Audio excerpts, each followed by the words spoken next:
اور بات کو ذرا سمجھیے گا، علی ہیں وہ مولوی نہیں کہ اتنی بڑی بڑے توڑ لیے گھومیں گے کہ یہاں بھی نام کھتا ہے، یہاں کا فاتحہ، یہاں کا حلوہ، یہاں کی برجی، یہاں کی گیارہویں، یہاں کی چھٹی آنے دو. سمجھ رہے آپ؟ وہ علی ہیں. اور حضور کی سیرت میں کیا ہے؟ اللہ کے نبی علیہ السلام نہ تو بہت لمبے تھے نہ تو بہت کاٹے تھے، درمیانی ہائٹ تھی آپ کی، درمیانہ تک. اور ایسے حسین، اللہ اکبر، بات ہوتی رہے گی مگر کہیں کھڑے ہو جائیں تو لوگوں کو لگتا تھا کہ سب سے بلند آپ ہی ہیں. یہ کمال تھا حضور کا. اور یہ ہائٹ اور پرسنالٹی کو عرب کے کافر دیکھتے تھے روزانہ. یہاں میں نقطہ دے رہا ہوں، سمجھیے گا. عرب کے کافر روزانہ یہ دیکھتے تھے کہ حضور کی ہائٹ کیا ہے، پرسنالٹی کیا ہے. تو جب رسول رات کو تشریف لے گئے اللہ کے حکم سے تو بستر پہ سویا کون؟ علی. تو جب علی سوئے تو معاذ اللہ اگر علی کی ہائٹ چھوٹی ہوتی اور پیٹ نکلا ہوتا تو لوگ یہ کہہ دیتے کہ صاحب یہ کون سویا ہوا ہے. سمجھ رہے آپ؟ لیکن جتنے حملے کے لیے آئے تھے تو بستر پہ علی کو لیٹا ہوا دیکھ کر سمجھ رہے تھے کہ محمد سوئے ہوئے ہیں. سمجھ رہے ہیں آپ؟ وہ یہی سمجھ رہے تھے کہ محمد سوئے ہوئے ہیں. لیکن چونکہ تقدیر میں شیر خدا پہ حملہ نہیں لکھا ہوا تھا، اب چوہوں کی اتنی ہمت ہے کہ شیر خدا پہ حملے کر جائیں. حضرات ملت اسلامیہ، جب رسول اس پہلے حملے سے اللہ نے ان کو محفوظ کر کے لے گئے اللہ تعالی، تو پھر انہوں نے سوچا کہ تبوک کا ایک اچھا موقع ہے. جنگ تبوک پڑھیے تبوک، بدر میں علی ہیں، احد میں علی کی بہادری دکھے گی، تبوک میں آپ کو چھپی ہوئی منافقت پتہ چلے گی کہ لوگ کلمہ پڑھ کے جو رسول کے پیچھے گھومتے تھے کہ کتنے خطرناک لوگ تھے. پوری پلاننگ تھی کہ جب تبوک سے رسول واپس آئیں گے تو پہاڑوں کی بلندیوں سے جب رسول جائیں گے تو پیچھے سے دھکا مار دیا جائے گا، سب مل کے ماریں گے. ایک نہیں، دو نہیں، 12 لوگ تیار ہوئے. 12 لوگ جو اس کام کے لیے سلیکٹ ہوئے کہ جب رسول آئے تبوک سے اور پہاڑ کی بلندیوں کی طرف سے جب نیچے اتریں گے تو یہ 12 مل کے ایک ساتھ حملہ کر دیں گے تاکہ رسول پہاڑ سے نیچے گر جائے. اللہ نے یہاں بھی محسوس کیا، مگر وہ جتنے 12 آئے تھے وہ ہمیشہ کے لیے داغدار ہو گئے. اللہ نے ایسی صلت کی موت ان کے مقدر میں کر دی کہ جب مرے تو دبیلا نام کے پھوڑے سے مر گئے. دبیلا نام کے پھوڑے سے مر گئے. صاحب جب پھوڑا نکلتا تھا یہ گھر میں چھونے بیٹھتے تھے، نماز میں تو پہلی صف میں تھے، مگر جب پھوڑا نکلا تو یہ گھر میں چلے گئے. لوگوں نے کہا وہ نظر نہیں آ رہے، پتا چلا صاحب بہت بیمار ہے، معلوم ہوا پھوڑا ہو گیا، مر گئے. صحابہ نے کہا مارا نہیں، جہنم میں گیا اس لیے کہ منافق تھا. اللہ کے نبی نے کہا جو منافق ہے اللہ اس کو دبیلا پھوڑے میں موت دے گا. ان سے بھی اللہ نے محفوظ کیا. تو صاحب انہوں نے کیا کیا؟ خیبر کے دن اپنی چال چلی. میں رسول اللہ کے پاس مجھے سازش بتا رہا ہوں. انہوں نے کہا کہ کام کرو، زہر ملا دو کھانے میں اور نبی پاک علیہ السلام کو کھلا دیا گیا. یہ زہر ایسی منحوس چیز ہے کہ اس نے ہمیشہ اپنا رنگ دکھایا. رسول کو خیبر میں زہر دیا گیا گوشت کے ٹکڑے میں، جس کی وجہ سے آپ کی شہادت ہوئی. تمام شیعہ، تمام سنی اس بات پر اتفاق کرتے ہیں کہ رسول اللہ کا وصال نہیں، آپ کی شہادت ہوئی ہے. سمجھ رہے ہیں آپ؟ رسول شہید ہیں، اس پر سب کا اتفاق ہے. تو یہ زہر ایسا منحوس تھا کہ اس نے ہمیشہ اپنا رنگ دکھایا. خیبر میں رسول اللہ پر، کوفہ میں علی کے اوپر جو حملہ ہوا اس تلوار میں، حسن کو مدینے میں، یہ زہر ہمیشہ کام کرتا رہا. پھر زین العباد کو انگور میں، امام علی رضا کو کھانے میں. تو گویا رسول اللہ کی اولاد کو جو شہادت کا جو سب سے بڑا سبب بنا وہ یہی زہر تھا. اور حسین کے ساتھ جو ہوا وہ دنیا جانتی ہے. تو عزیزان ملت اسلامیہ، اللہ کے نبی صلی اللہ علیہ وسلم کی شہادت کے لیے ہمیشہ کوشش ہوتی رہی، مگر چونکہ اللہ کو آپ کو بھی شہادت کے مقام اور مرتبے پر فائز کرنا تھا، اس کے لیے اللہ رب العالمین نے اس گوشت میں جو زہر ملا ہوا تھا اس ایک ہلکے سے قطرے کا اثر رکھا. اور جب آپ اس دنیا سے تشریف لے جا رہے تھے تب آپ نے اپنے صحابہ سے کہا، اپنے گھر والوں سے کہا کہ خیبر کے موقع پر جو زہر مجھے دیا گیا ہے میں اس زہر کو محسوس کر رہا ہوں. سمجھ رہے ہیں آپ؟ یہ آپ صلی اللہ علیہ وسلم نے باقاعدہ یہ بات بیان کی. عزیزان ملت اسلامیہ، اگر درد بھری تاریخیں اہل بیت کے اور مصائب اگر بیان کیے جائیں تو کوئی ایسا انسان نہیں ہوگا، شاید پتھر دل انسان ہوگا جو سن کے روئے نہ اور اس کی آنکھیں نہ بھیگے، اس کے چہرے نہ رنگین. رسول پر بھی ظلم ہوا، ان کی آل پر بھی ظلم ہوا، ان کے چاہنے والوں پر بھی ظلم ہوا اور ان کی اہل بیت کے چاہنے والوں پر بھی ظلم. اللہ اللہ، کوئی ایسا انسان جس کا تعلق رسول سے بہت گہرا ہو، آپ دیکھیے کہ اس کا اینڈنگ کیسا ہوتا، ان کی زندگی کا آخری ایام کیسا ہوتا. دردناک شہادتیں. امیر حمزہ کو آپ دیکھیے، میں شہادتوں کی طرف، مصائب کی طرف بڑھ رہا ہوں، توجہ کریے گا. اور میں نے آپ سے پہلے ہی کہا تھا کہ بعض اوقات ایسا ہوتا ہے کہ جو لوگ مصائب میں جن کی آنکھیں بہہ جاتی ہے وہ بعض اوقات کیا ہوتا ہے کہ لائٹوں کی روشنیاں اور ان سب چیزوں کی وجہ سے کلائمیٹ میں تو کچھ اثر کرتا ہے انسان کی زندگی پر. تو آپ صرف الفاظوں پر توجہ کریے گا تاکہ غم آپ کے دل میں تازی ہو. یہ کیا بات بیان کی جا رہی ہے؟ عزیزان ملت اسلامیہ، امیر حمزہ رسول اللہ کے چچا بہت محبت کرتے تھے اور اپنے بھتیجے کی بہت آس پاس انہوں نے اپنا وقت گزارا. جب تک حمزہ تھے تو کسی میں اتنی طاقت نہیں تھی کہ وہ رسول کے خلاف کوئی آواز اٹھائے، مگر جب حمزہ میدان میں اترتے ہیں اور احد میں تو لڑتے لڑتے جناب امیر حمزہ گھوڑے سے نیچے گرے. پھر ایک کلیجہ چبانے والی کے کہنے پر ایک کالے حبشی نے حمزہ کو اپنا نشانہ بنایا. عزیزان ملت اسلامیہ، جب اس نے نشانہ بنا لیا حمزہ کو تو موقع کی تلاش میں تھا. جیسے ہی موقع ملا تو حمزہ کو اس نے مارا بھالا، اور جیسے ہی یہ بھالا جناب حمزہ پر لگا تو جناب حمزہ جو اللہ کے شیر ہیں وہ سیدھا زمین پہ گرے. حمزہ جیسا بہادر سیدھا زمین پر. اور جب حمزہ کی شہادت ہو گئی تو اس منحوس کی منت کو پورا کرنے کے لیے اس کالے حبشی غلام نے جناب حمزہ کی انگلیوں کو کاٹ دیا.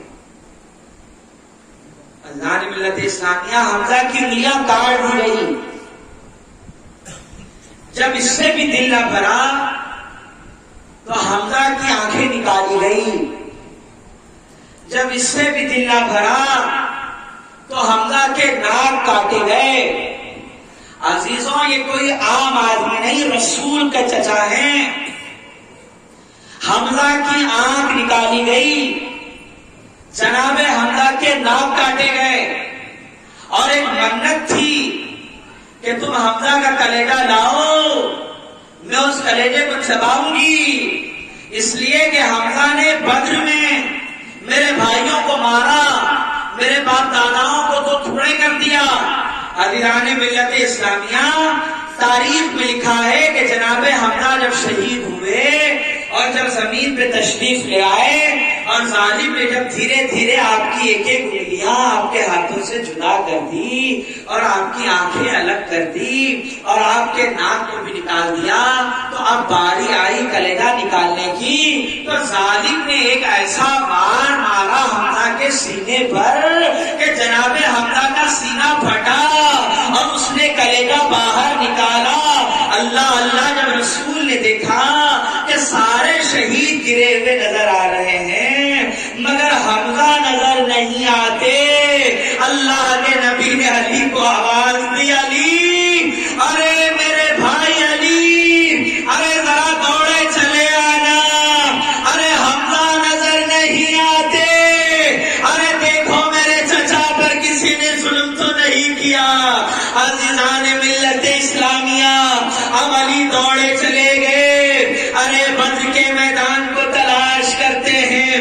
علی نے دیکھا کہ لوگوں کی لاشیں خاک و خون میں لت پت گری ہوئی ہے، حمزہ نظر نہیں آتے، کسی کی گردن جدا ہے، کسی پر بھالے لگے ہیں، لیکن ایک لاش ایسی تھی جب علی نے دیکھا تو رسول کا یہ داماد رو پڑا، دیکھنے میں لگا علی کو کہ یہ کوئی اور ہی ہوگا، مگر جب توجہ سے دیکھا تو یہ کوئی اور نہیں تھے، حمزہ تھے۔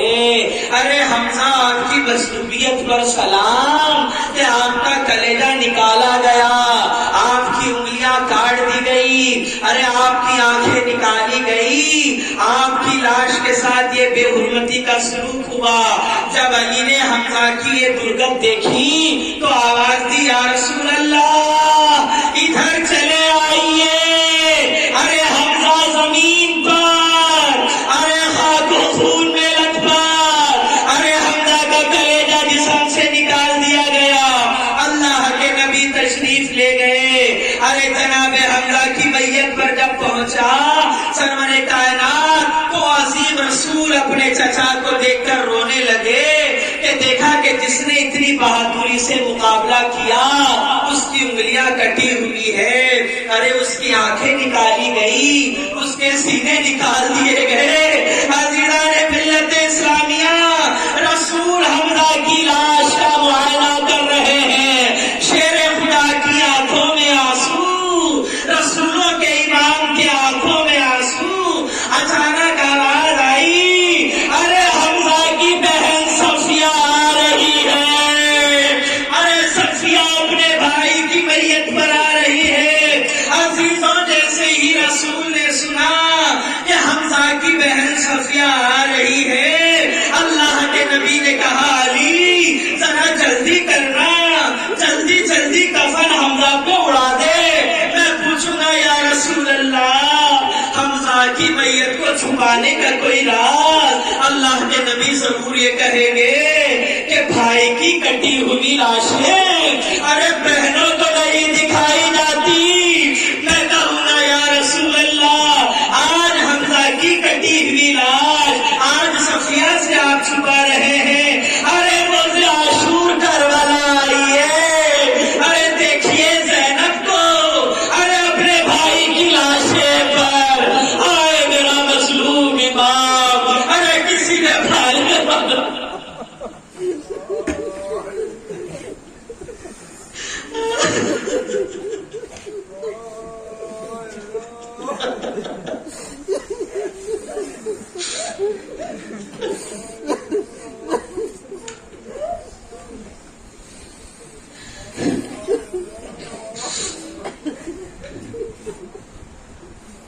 حمزہ کی لاش کو بہن سے چھپانے کا اتنا اہتمام کرنے والے آقا، روز عاشور حسین کو دیکھیے، یہ خاک و خون میں زہرا جلال، ارے جناب زینب اپنے بھائی کی میت پر،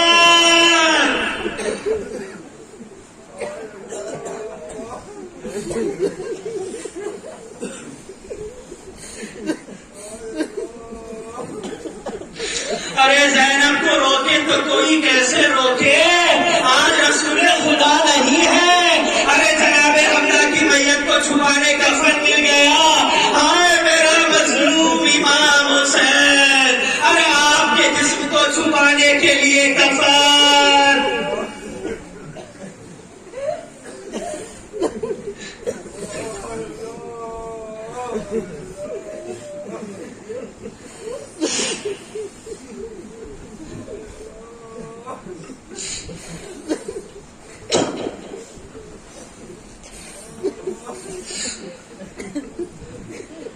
اپنے بابا کی مظلومیت کو یاد کر کے ارے ساری زندگی میرا امام سجاد روتا رہا.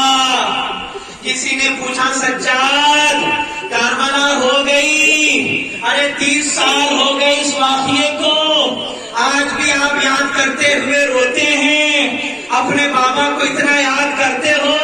تو جناب سجاد نے کہا پوچھنے والے, یعقوب کو اللہ نے 12 بیٹے دیے تھے, ارے ایک یوسف جب جدا ہو گیا تو یعقوب ساری زندگی روتے رہے, مگر اللہ نے یوسف کو لوٹا دیا. ہائے میرا بابا, ارے میرا چچا عباس, ارے میرا بھائی علی اکبر, یعقوب کو یوسف لوٹانے والے میرے بابا کو مجھے لوٹا دے, ارے میرے چاچا کو مجھے لوٹا دے, ارے میرا بھائی علی اکبر اس کی اولادیں تو مل گئی, جناب یعقوب کی آنکھیں تو ٹھنڈی ہو گئی. آئے میں کیوں نہ روؤں, میں نے جب بھی میرے بابا کو دیکھا تو نیزے پر دیکھا, ارے میرے بابا کا کٹا سر نیزے پہ بلا, کبھی عباس کا سر کبھی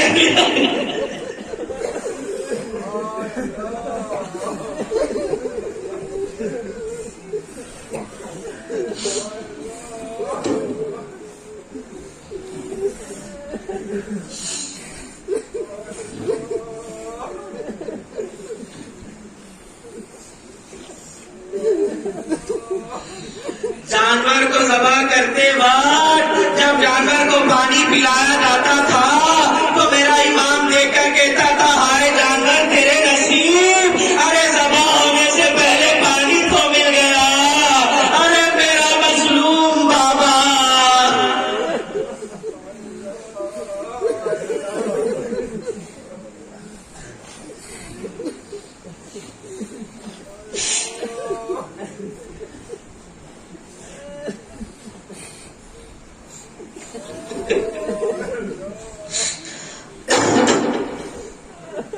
اجرکم اللہ, الہی نام کو سلامت رکھے.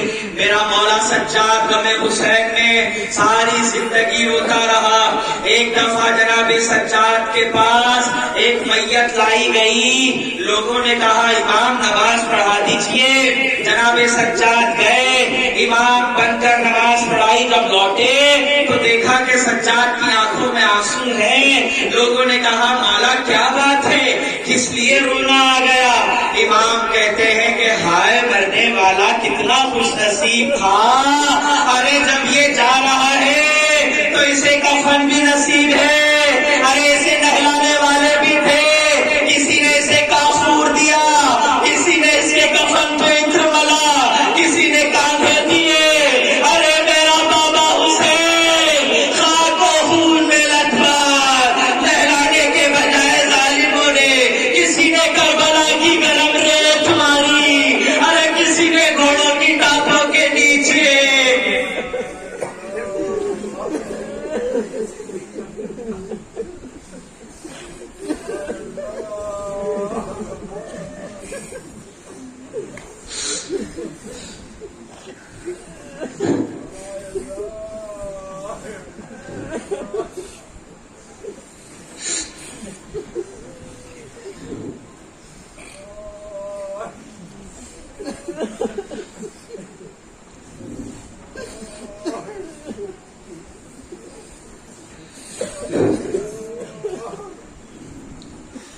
الہی ان آنکھوں سے نکلنے والے آنسوؤں کو جو ہمیں حسین میں بہتے ہیں, الہی ہماری شفاعت کا ذریعہ بنا دے. الہی ہمارے نام اعمال میں کچھ نہیں, جب روز حشر رسول کی بیٹی موجود ہو تو ہم کم از کم اتنا تو کہتے کہ زہرا تیرے بچے کا جب بھی محرم آیا ہم نے غم میں آنسو بہائے, حسین کی مظلومیت پر روئے. یہ جناب زہرا کی بارگاہ میں ان آنسوؤں کی قدر دیکھیے, یہ ایسے آنسو ہیں کہ جو جناب زہرا کے یہاں اس کی قدر ہے, اور یہی آنسو ہمارے لیے, ہماری آل کے لیے ذریعہ نجات ہیں. جن کے چہرے غمگین ہو گئے، الہی ان کے چہروں کو بھی قبول کر، جو رو دیے مولا ان کے آنسوؤں کو قبول فرما، جو افسوس کر رہے ہیں غم حسین پر مالک دنیا کا کوئی غم نہ دے سوائے غم حسین کے، زندگیاں سلامت رکھ، آباد اور خوشحال رکھ، الہی ہم نہ جانے آئندہ سال کون رہے گا، اللہ جو رہے گا وہی غم حسین میں روئے گا۔ مولا کریم زندگی ملی ہے تو غم حسین میں نکلنے والے آنسوؤں کو قبول فرما۔ اشکرکم اللہ، الہی اجر عظیم سے نواز، اپنی رحمتوں کے سائے میں جگہ عطا کر اور اپنا فضل اور اپنا کرم عطا فرما۔